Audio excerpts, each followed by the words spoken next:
আসসালামু আলাইকুম রহমতুল্লাহি ওবারাকাতুহু। আলহামদুলিল্লাহ।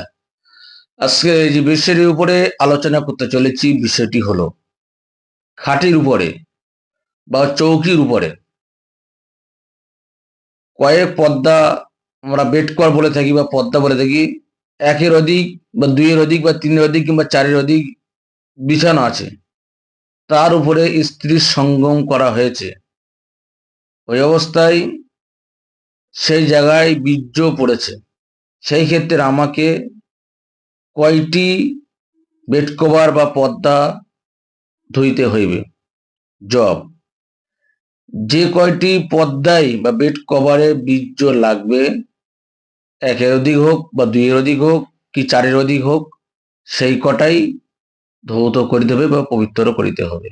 আমরা মজমা ফতা আমিনিয়া থেকে এটা আমরা পেয়েছি।